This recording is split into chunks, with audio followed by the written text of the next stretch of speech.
21শে September 2025 রয়েছে বছরের শেষ ভয়ঙ্কর সূর্যগ্রহণ। আর এই সূর্যগ্রহণ মকর রাশির জাতক এবং জাতিকাদের উপর কী প্রভাব বিস্তার করবে, অর্থনৈতিক উন্নতির জন্য এই গ্রহণের সময় আপনি কি করবেন, সমস্ত কিছু জানাবো এই ভিডিওতে। ভিডিওটি না কেটে কেটে প্রথম থেকে শেষ পর্যন্ত দেখতে থাকুন। নমস্কার, আমি জ্যোতিষী এডি শাস্ত্রী মডার্ন সায়েন্টিফিক অ্যাস্ট্রোলজিতে আপনাদের স্বাগত জানাই। 21শে সেপ্টেম্বর বছরের অন্তিম সূর্যগ্রহণ অনুষ্ঠিত হতে চলেছে কন্যা রাশিতে এবং উত্তর ফাল্গুনী নক্ষত্রে। ভারতীয় সময় অনুযায়ী এই গ্রহণ শুরু হচ্ছে রাত্রি 10টা 59 এবং এই গ্রহণ থাকবে রাত্রি 3টে 23 পর্যন্ত। অর্থাৎ গ্রহণ স্থায়ী হচ্ছে 4 ঘন্টা 24 ভারতে যেহেতু এই গ্রহণ দেখা যাবে না, কাজেই গ্রহণের যে সূতক সময় তা কিন্তু মান্য হবে না। তবে এই গ্রহণের প্রভাব কিন্তু থাকবে।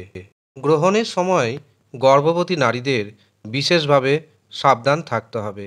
এই সময় দূরবর্তী কোনো স্থানে ভ্রমণ করা একদম উচিত হবে না।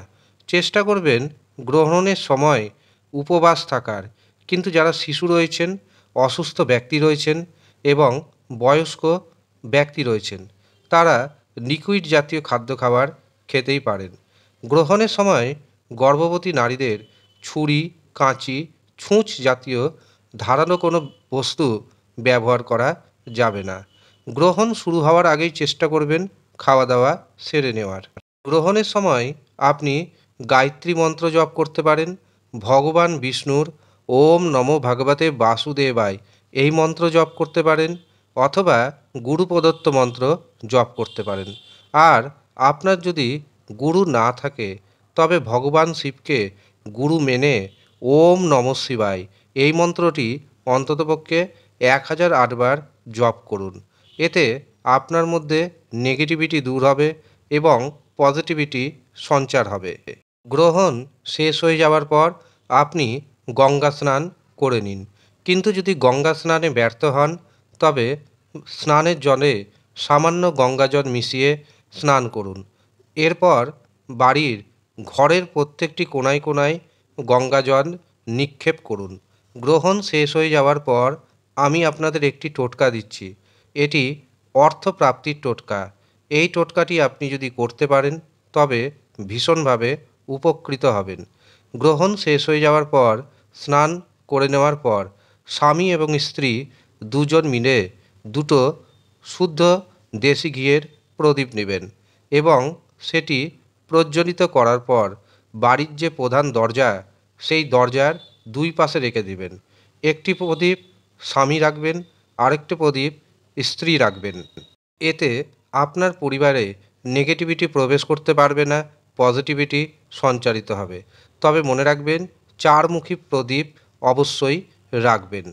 মকর রাশির ভাগ্যভাবে তৈরি হচ্ছে এই সূর্যগ্রহণ, কাজেই কিছু ক্ষেত্রে ভাগ্য বিড়ম্বনার যোগ তৈরি হবে। তবে অর্থ আসবে প্রচুর, নানা দিক থেকে প্রচুর অর্থ আসবে, এমনকি আপনি সেই অর্থ দিয়ে ঋণ পরিশোধ করতে সক্ষম হবেন।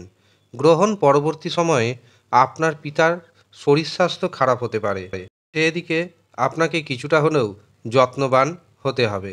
এর পাশাপাশি দেখবেন অফিসে কিছুটা জটিলতা বাড়বে, কর্মক্ষেত্রে কিছুটা জটিলতা বাড়বে, চাপ বাড়বে। কিন্তু সেই চাপ যদি আপনি সহ্য করতে পারেন, আপনার অর্থনৈতিক উপার্জন ধীরে ধীরে বেড়ে যাবে।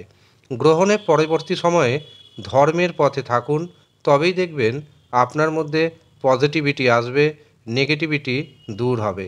ধর্ম এবং আধ্যাত্মিকতার পথে যদি থাকতে পারেন তবে আপনার গ্রহণের যে কুপ্রভাব তা কিন্তু ধীরে ধীরে কেটে যাবে। ভাইয়ের সাথে ভাইয়ের বিবাদ দেখা দিতে পারে, পারিবারিক শত্রুতা বৃদ্ধির যোগ তৈরি হচ্ছে।